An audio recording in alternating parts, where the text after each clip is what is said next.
In this first episode of the podcast celebrating swimming in the most amazing places in the world, my guest is Robson Lindberg from the downhill swim held annually in Ruka, Finland. I swam it and can confirm it is a fucking cool swim.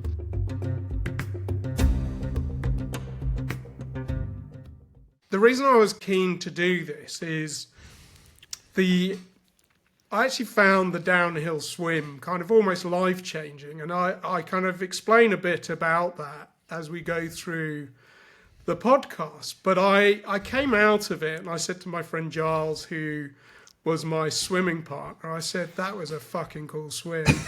And, you know, it's the only swim I've ever been in where I was like, I could just stay in here all day. Like, you know, if it wasn't for the fact that there's the Russian border a few kilometers from the Finnish, I was like, yeah, I mean, it was so cool. So anyway, listen, I'm really delighted to welcome you to this inaugural podcast of fucking cool swims, because I think there isn't a podcast out there where people kind of celebrate amazing places, amazing swims in pristine places. And, you know, I just wanted to kind of, this is my way of saying thank you back to you and the organisers. So, Robson, would you mind just starting by, I guess, introducing yourself and then talking a bit about the downhill swim and, you know, who the organisers are of the swim, and then we'll kind of take it from there. Well, sure. Thank you. I'm a speaker, so I'll try to keep it short, which is always the challenge for us. But no, you carry on, you ramble on.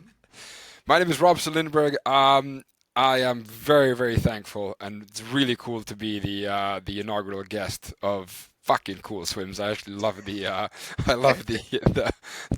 title of it, and I get the honor to be the announcer and speaker and of downhill swim, which is a swim that happens up north in Ruka, and announcing is one of my jobs.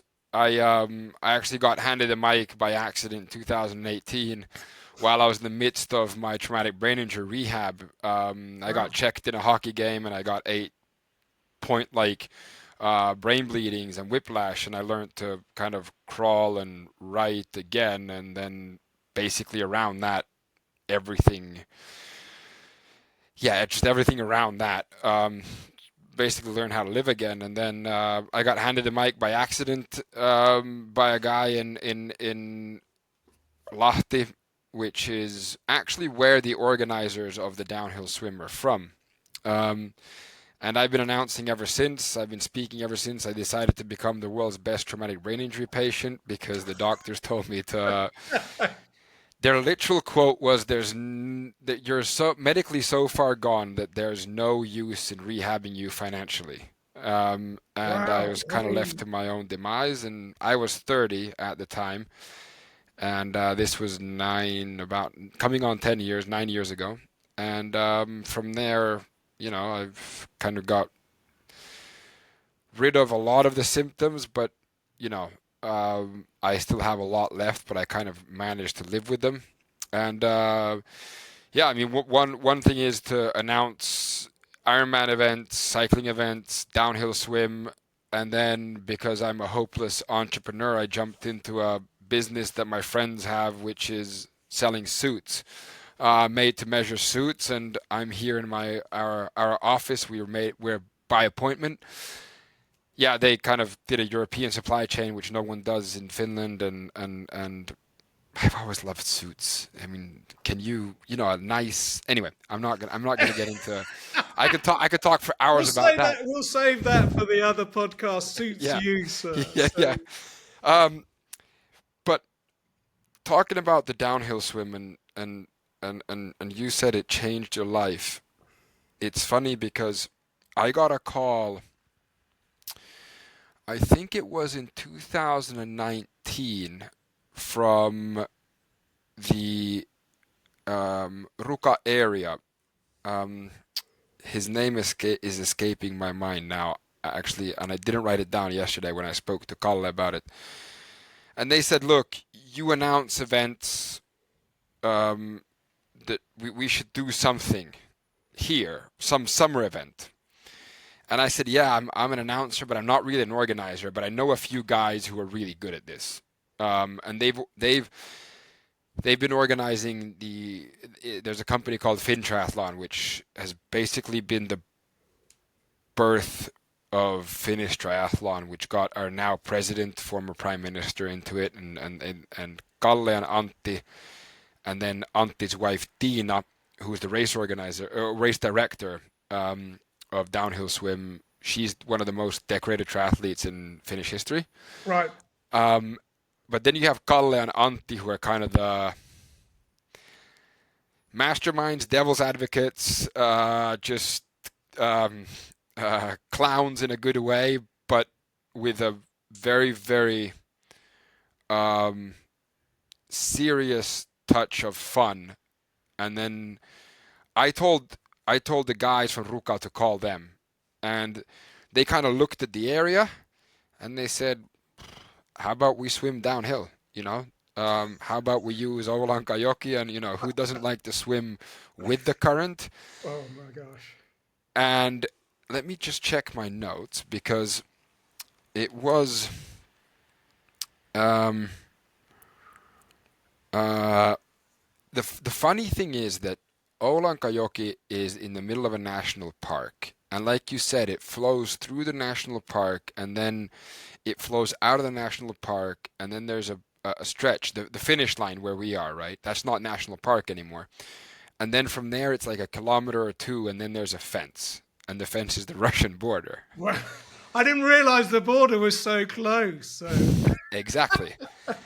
So what kind of the challenge with that is that you have the forest enterprise, Metsähallitus, which is something that Finns are very adamant about their nature, and we actually discussed this with length about and we can go into the relationship Finns have with nature, but in then when they went up and looked at everything and they said, look, this would be great, there was kind of these natural places where you would start and where you would finish. And then it became a question of, okay, well, 24 kilometers is a long swim. I mean, we've all... I know. Exactly. I swam it. I think we've all heard of like Michael Phelps, people who are interested in swimming, right? Michael Phelps, like horror things where just swim 10K for time in a pool, but then they found out that the current does actually help a lot, and the first kind of 8 kilometers is just a whirlwind, and then you kind of come down to the first aid station, and then the 12-kilometer start. But what the challenge was that in a national park, you're not allowed to touch anything. So if a tree falls, or if a stone decides to jump somewhere, you're not allowed to move it, right? And that was also in the safety briefing that, as from last year, there are no trees that have fallen into the river, so we're kind of safe there and so on. But then also becomes an issue of how much can you tread here and there, and when do you interfere with the flora and the fauna? So what the organizers did, where they've got, I want to say, about since 2005, 2006, they've been organizing triathlon events, and meticulously. And there's also a reason why in 2018 the Ironman group decided to come in and organize a 70.3 here, and then later bought the organization Finn Triathlon in 2019, and then decided in 2021 or 2020, COVID kind of messed everything up, that the 70.3 world champs, Ironman world champs, would be in Lahti, Finland. And a big thing was the organization and how professional they were. And they kind of threw, I think it was 5 or 6 people into the water in Oulankajoki and said, swim. Just test it. And That was the followed them. MVP, was it? So Yeah. And then followed them with a boat, and then went and they all actually described what you described, was that they came out of the water and they went, this is something different. And then the area and then the organizers of Downhill Swim wanted to make something. And then it was a question of walking hand in hand to the forest enterprise and saying, look, we want to do this event. How can we do it? How can we make sure it's safe? How can we make sure it's not something that kills the biodiversity of the area? And how can we make sure it doesn't interfere with the water? And what they did was they made a 5-year plan of that they would start with, if I remember correctly, 120 people, 60 pairs, and then they would increase it with 20% every year. And what you saw this year was that end of the 5-year plan, with 500 swimmers, which is 250 pairs. And it's crazy. It starts from when you come to Finland and when you kind of look at, in my opinion, however you decide to get to Finland, but most 30% are from abroad, right? So most what they do is they come to Helsinki Airport, and Helsinki Airport is very small but very effective, and kind of a good microcosm of how Finns are. You know, we're very pragmatic, we're very effective, we don't like to talk much, so we've cut out interaction wherever we can with automatic stations and so on. And then some people choose to fly up from Helsinki. Some people choose to drive. I spoke to, both types of people. And then you have the Finns who just jump in the car or jump in a plane like me and fly up or drive up. And Ruka's a very famous ski resort in the winter. You probably noticed walking around. It's kind of, that's where, I don't know, I'm pulling it out of my, backside, but I would say 90% of their revenue comes. But they've actually now made it into a bike park, and they've got all these kind of cool things. And and then it was a question of looking at, with the forest enterprise, looking at, if we have foot traffic of 500 swimmers, what's needed to accommodate those 500 swimmers, safety wise, logistically. What can we then do where? Where's the finish? The start doesn't need to be. The start can be very brief, and the place doesn't need to be that developed. As you notice now, where you're kind of you get off the bus, and it's me and Kalle waving to everyone, going, "Hi, welcome. That's the woods, and that's Oulanka River right down there.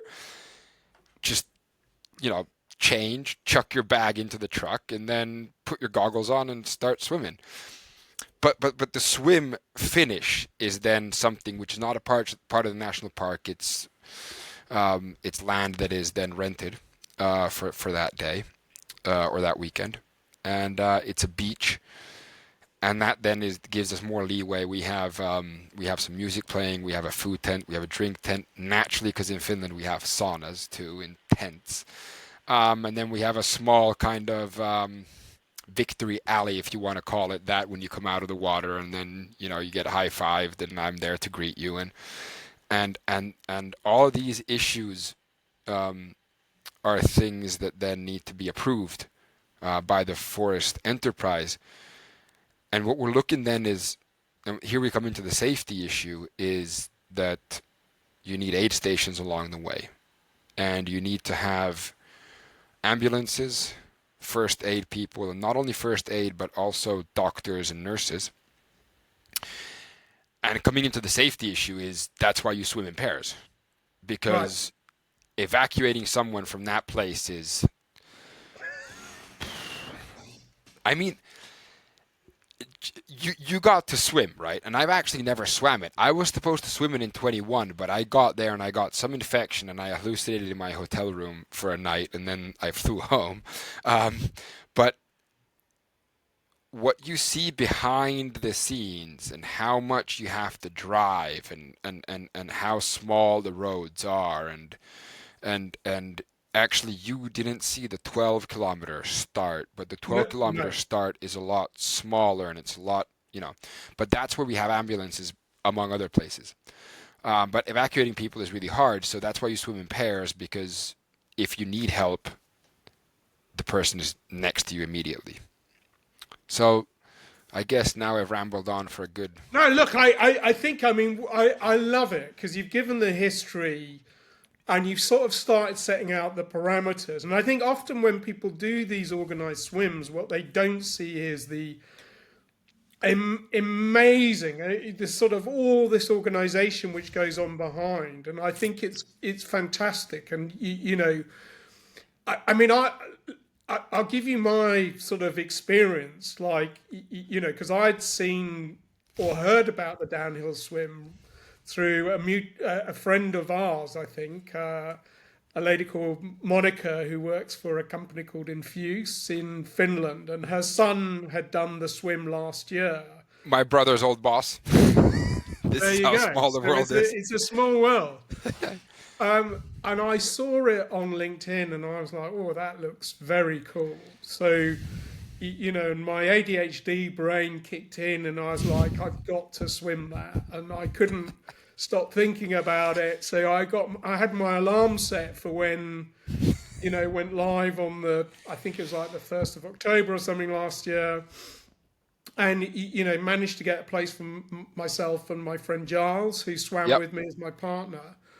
And luckily I did set my alarm because I think it sold out in the first day, didn't it? So Well, um, you were lucky because it sells out in hours, not days. right, Um, and this year we had 1,500 people in line. wow, so amazing. So then there was a lot of communication, and I think the communication was very good and very positive, and I like the website. So and then obviously as time gets closer, you begin to go, like 24K is a long way. And It is. I'd been training over the winter, and someone had given me some advice, so I'd got a little training regime, which was a long swim, a medium swim, and then a sort of quick fast swim for High and intensity. that seemed to be, I could feel my swim sort of body kind of getting better, and then I was like, geez, it's 24K, and I guess I started having we would say in English, collywobbles. I was like, Yeah. oh my God, I might just like not do it. But then luckily you're in pairs. So the other thing about being in a pair is that one of the pairs is always going to go, stop being so ridiculous. Of course we're going to do it. And then coming up to the swim, I was talking to some Finnish friends and I was like, well, what's the weather like in Finland? And they said, oh, it's the worst summer ever so far. So I sent an email to one of the organisers, I think Tina, and I was like, how cold's the water? And she said 14 degrees. So then I was like, well, that's a real worry. That's a real worry because I don't want to be in 14-degree water for 24K. But we then went off and we bought additional things to keep us warm. And then I looked at the weather and the weather said it was going to be perfect. So for 2 weeks before, and I then figured out that actually in northern Finland you get a lot of sunshine. So when the sun's out, you get Yes. a lot of it because of the long day. So I was like, okay, I'm sure the water's going to warm up.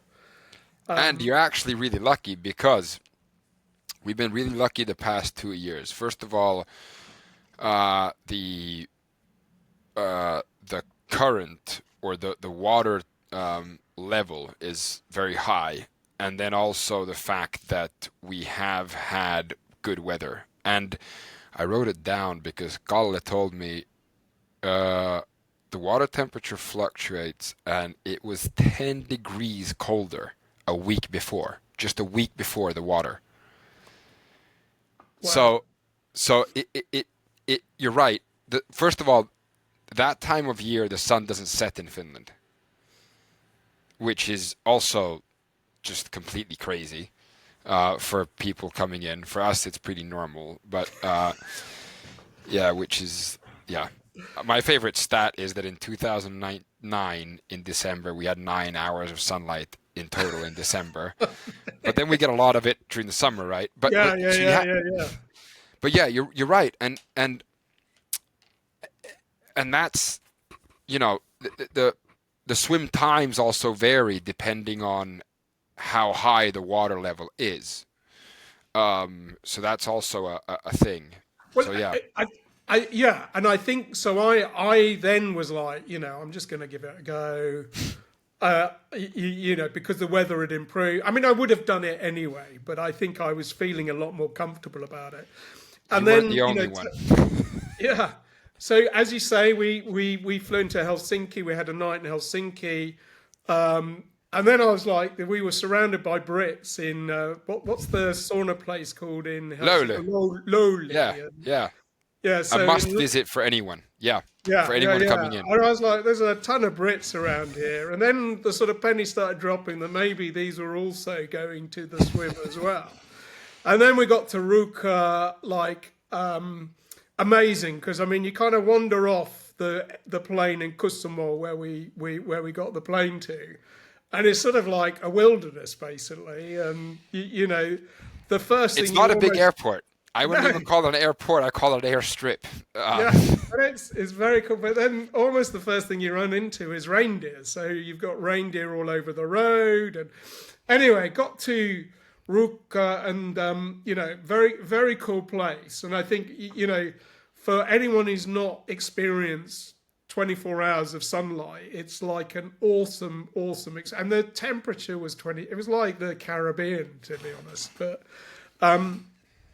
then registration and the safety briefing, and I think that's when I relaxed, because Robson, you did such an amazing job. Like, you brought humour and just I don't know, like when you're doing these swims, it's really nice to have people just making you feel safe basically. And I think like even giving out your personal numbers and things like that, it's if you're in trouble, here's some numbers to phone. And from that moment forward, I was like just completely relaxed about the whole thing. And then as you say, you kind of go on buses down these tiny little paths, like only one bus can go down at a time, so they have to wait for the other bus to come back in the other direction, And then as you It's just arrive insanity. in the middle. It's insanity. Arrive in the middle of the woods, surrounded by lots of people in wetsuits. As you say, lots of people from different countries. There was a Yeah, ton of Brits this year, yeah. some of which I'd met previously on previous swims that I'd done. But everybody's just in the same boat and so friendly. And then you get in the water, and then it's like, what? And then it's off. You're off. It, it, And it, I mean, that first 8K, my God, was just incredible, because like you are carried along by the river, and every stroke you do is like 3 strokes in a pool, and you suddenly realize the water is incredibly clean. You're surrounded by lots of other competitors. It's not competitors, nobody's racing. that's actually a good point because we never publish times, if I'm not Well, I mistaken. think it comes out on it's not on the website, but it comes Yeah, out on there's Instagram. yeah. So it's we make a point of it not being a race. Naturally, we have ultra competitive people that do participate, like our president Yeah, last yeah, year. your president completely smashed it the year before. But he's a triathlete. Yeah, yeah. He is, and actually Antti has coached him for a long time, and he's kind of a staple of kind of what that whole thing represents, in the sense that it's a showcase for Finland and what Finns are and capable of. And it's more like a get together. And then also because the water level varies so much, and then the temperature varies. Now, when the water level varies, also the current strength varies. So the times aren't comparable, you know, Yeah. Yeah. year in between years.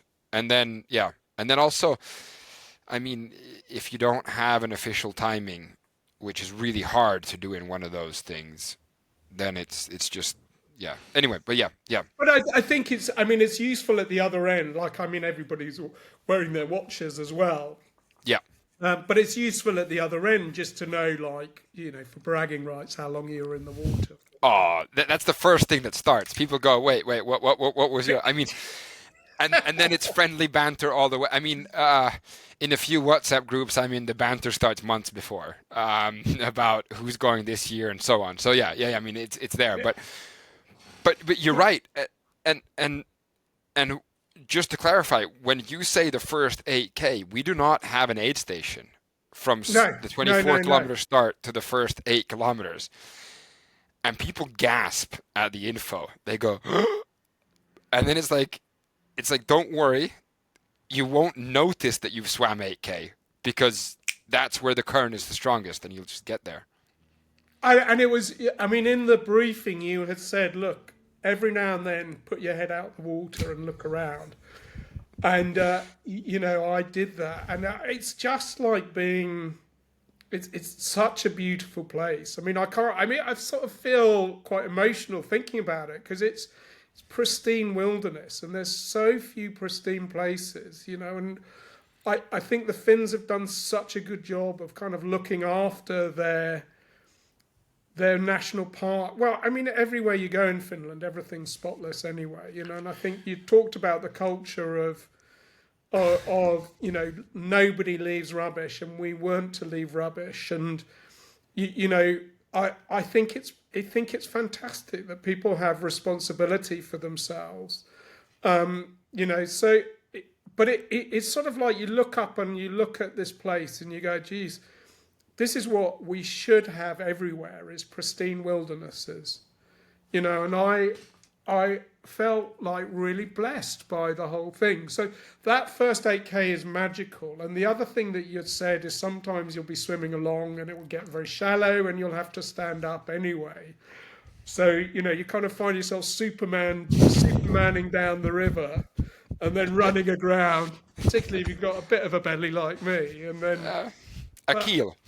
Yeah, and then, you know, as you'd said, there was trees in the river, so, you know, you've always got time to kind of miss them, but there's always these things that you kind of have to be mindful of, so you can't ever zone out completely in the swim. And I think that's another kind of important thing about it, is it's mindful but conscious at the same time. You know, it's actually very well put. Yeah. You have to kind of keep your wits about you.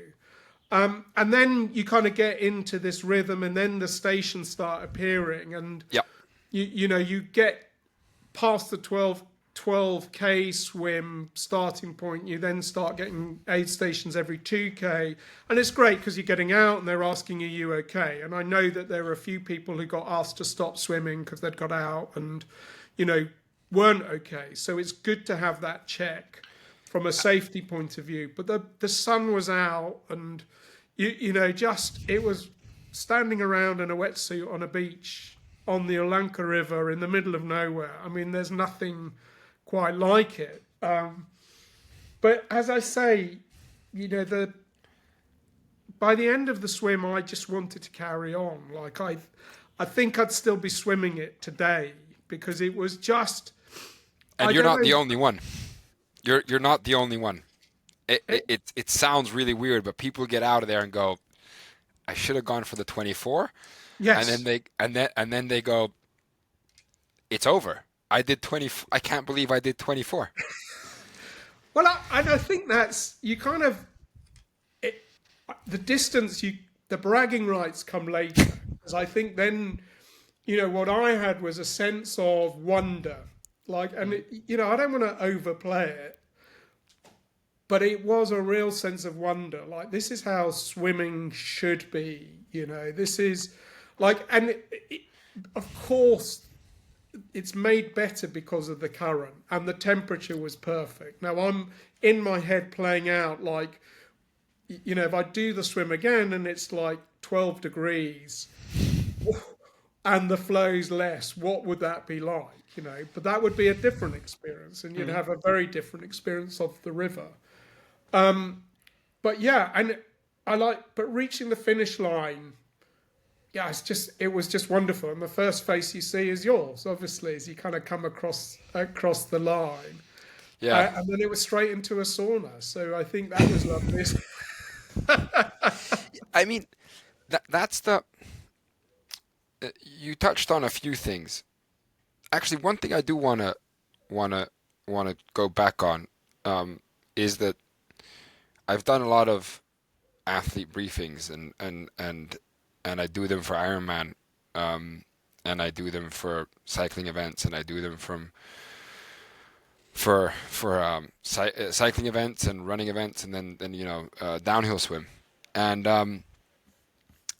there's an interesting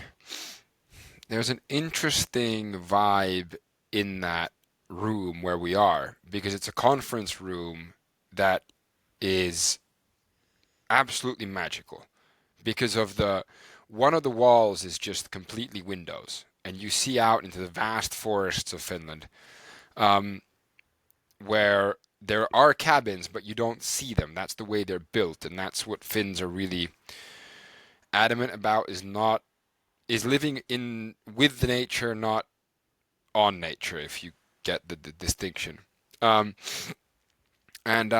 we actually started building the athletes briefing with Kalle, and kind of noticed that in Ironman especially, the swim is where people are most nervous, because naturally it's swimming. And then you kind of have to dance this this tightrope of, you have to get the information across, but you also have to make people feel welcomed. You have to make people feel safe. And you touched upon us giving private numbers to people, and that's, in my opinion, what shows the Finns. We are a very kind of low hierarchical society, where if you've got something you want to say, you go straight to the person in charge, and so on. And then it starts from there. That's your first kind of touch upon it, and then we never publish a map with that is detailed, and there are a few reasons for that. One, because there's really no use. You don't do anything with the information. I mean, it's not like you're going to go there ever. And that gives people sometimes a false sense of insecurity. But there's also why we explain it, the way we do.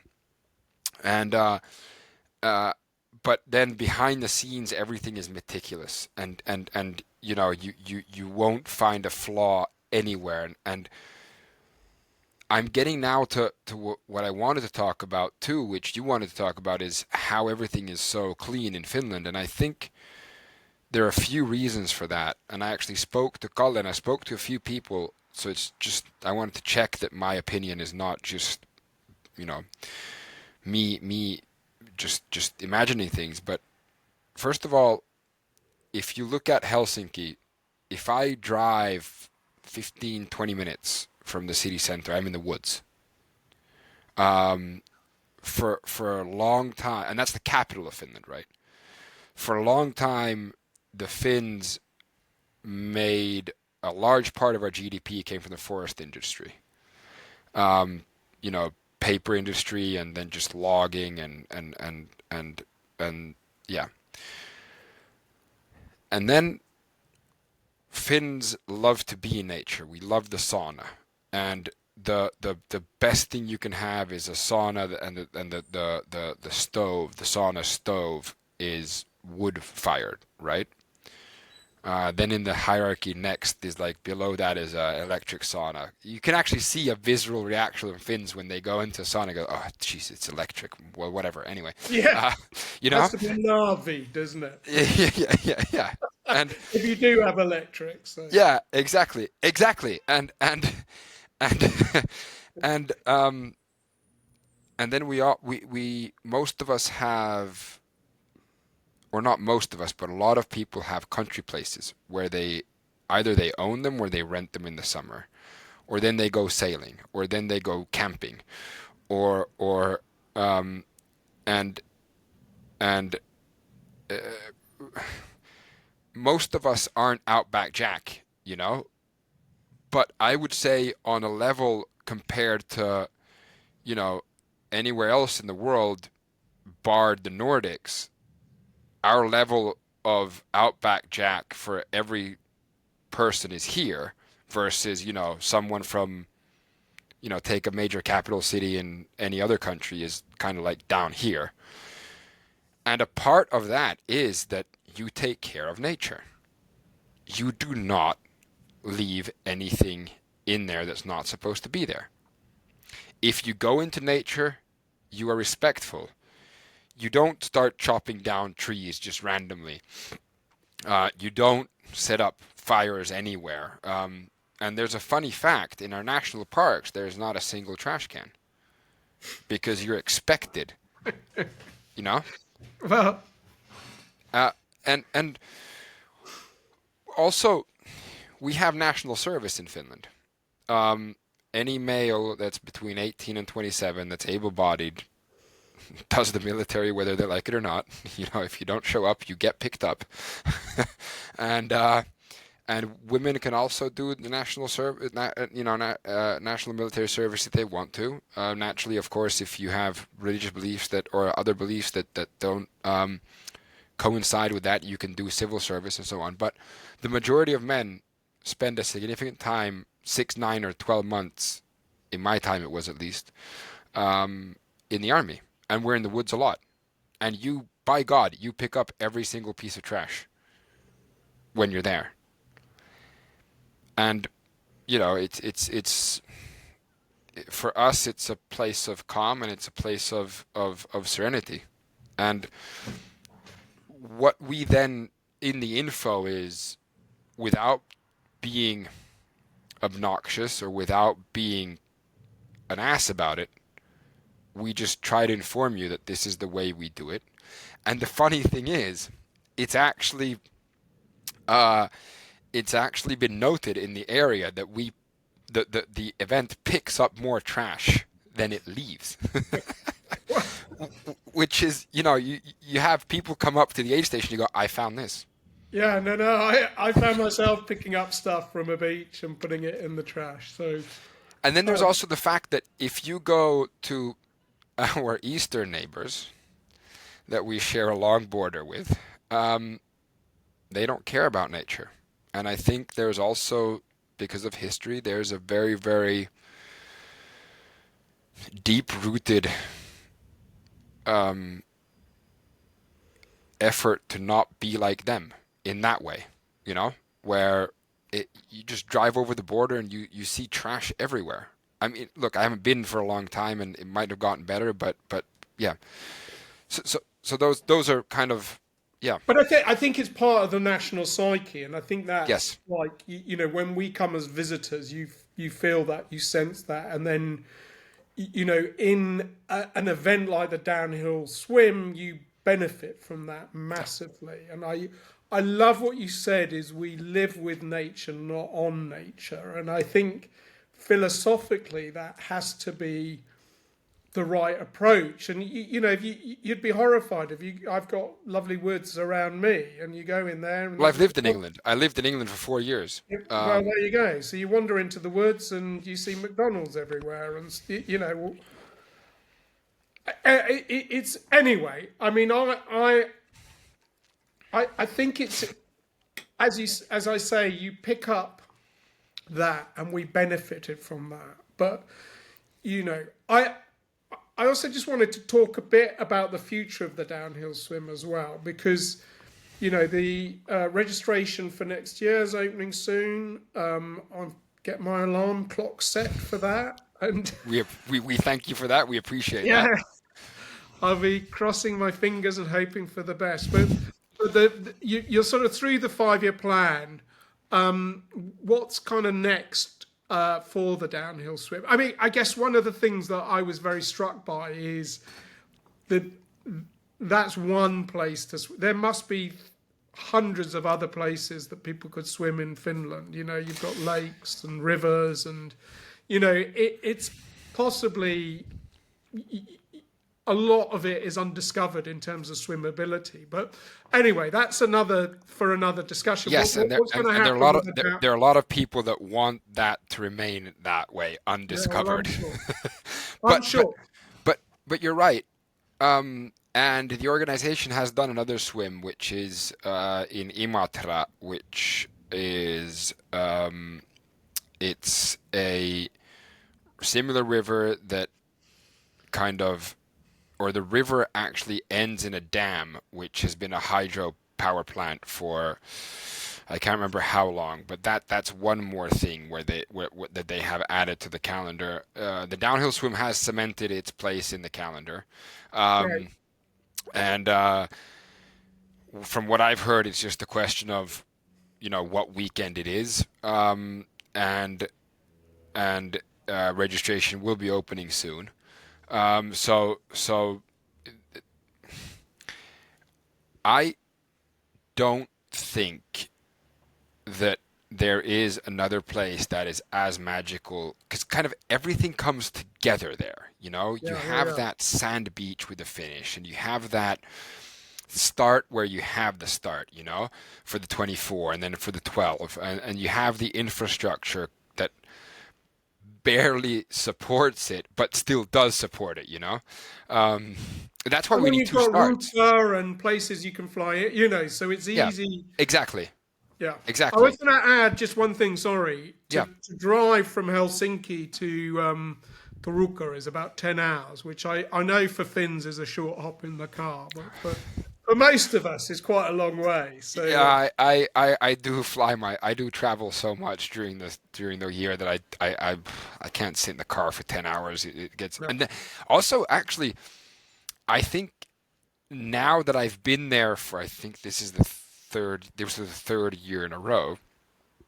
I think that and when I kind of know what to look for in people, you jump on that prop plane, because it's a prop plane, right? And it's deafening in a sense, but you kind of go, okay, 98% of these passengers are going to downhill swim, and you kind of look and you see who's there, and then you kind of go, okay, well, I know, and then everyone's really tense when we go up, but then coming down, everyone's in the aisle discussing with each other, and everyone's exchanging stories and going, yeah, well, I swam 25, and I swam 23, and I all this. So yeah, there is there is definitely a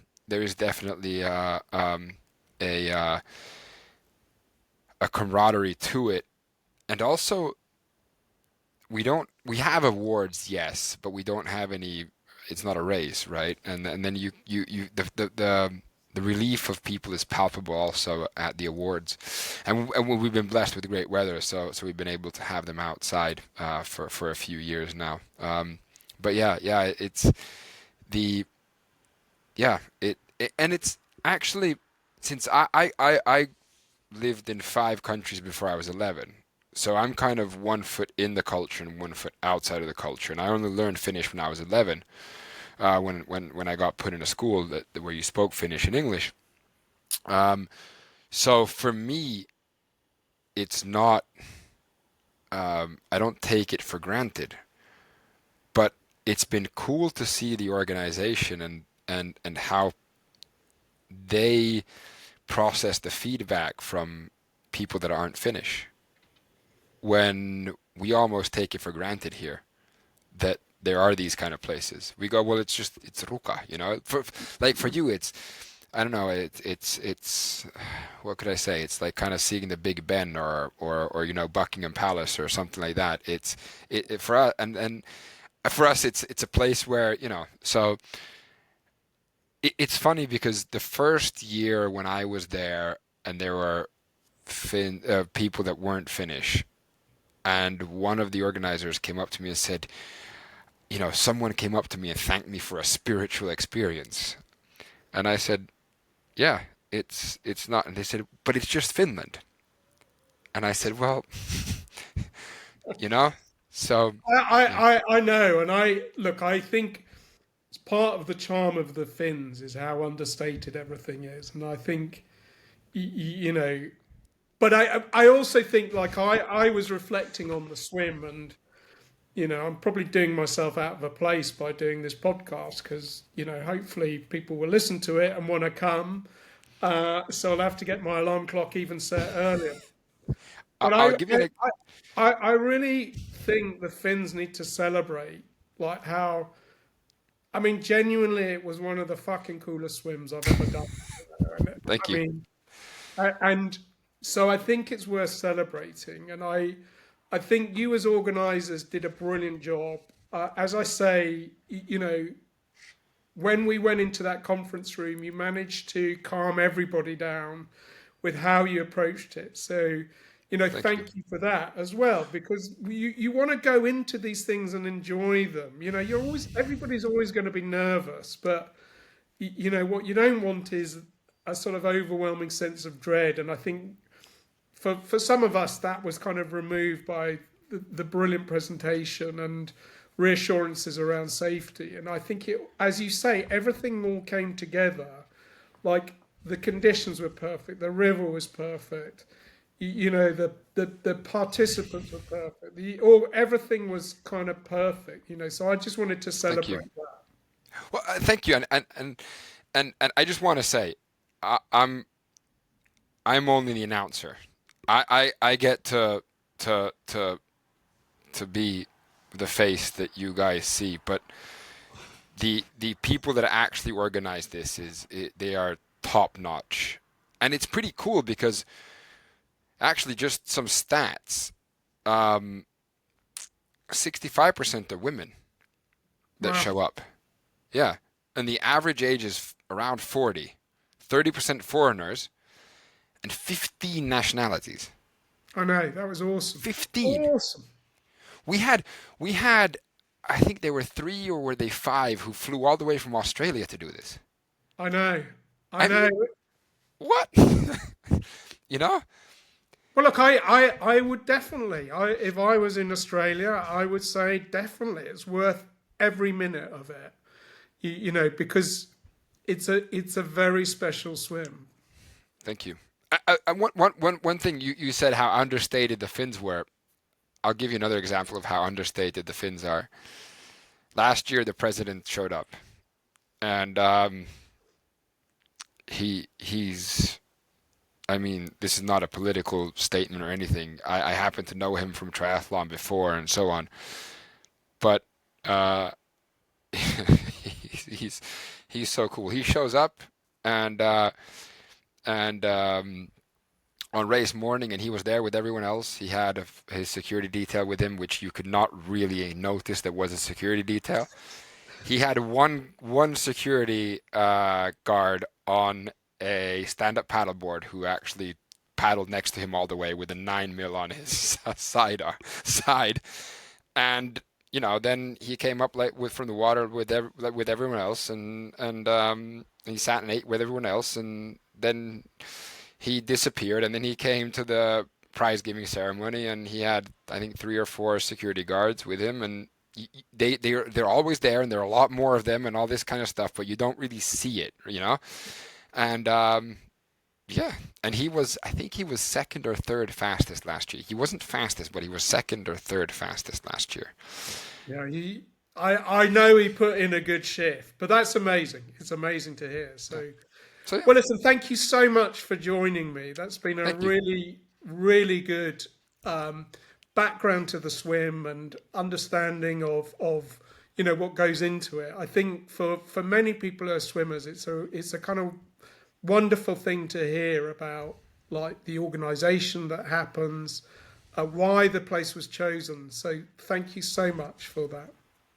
Thank you. And I know you're a big advocate for clean water and so on, and if I can help in any way, and just please let me know. And I think it's really important. I've lived in the UK myself. That was in 1990 to 1994, if I remember correctly. And already then it was an issue. So yeah. Yeah, well, listen, I was a bit late for the podcast this morning because I was down on the River Thames cheering on some swimmers who are British Olympic swimmers who are doing a relay down the Thames to protest against the state of the River Thames. And I had advised, based on the testing we've been doing in our local area, that they don't swim the bit where I live in Henley because it's so bad. Yeah. So I appreciate that. And I think, one of the things I should say is I did a small water test at the end of the downhill swim using little test kits to test for phosphates and nitrates, which are indicators of pollution. And there was nothing. So it was pristine, So Wow. I imagine other than a rotting reindeer, which might end up in the river, there wasn't anything else to worry about. Actually, there is very. I've heard. I don't know if this is true, but often there is, and it's 2 kilometers downstream where we have a fence that goes all the way down to the bottom of the river to not give anything to Russia. So yeah, there are a few of them there. That's where Yeah. they collect, isn't it? Okay, well, that's good. As long as they wanted to stay Finnish anyway. So Yeah. Yeah. Yeah. Yeah. anyway, well, thank you so much, Robson. Thank you very much. Thank you. This was really cool.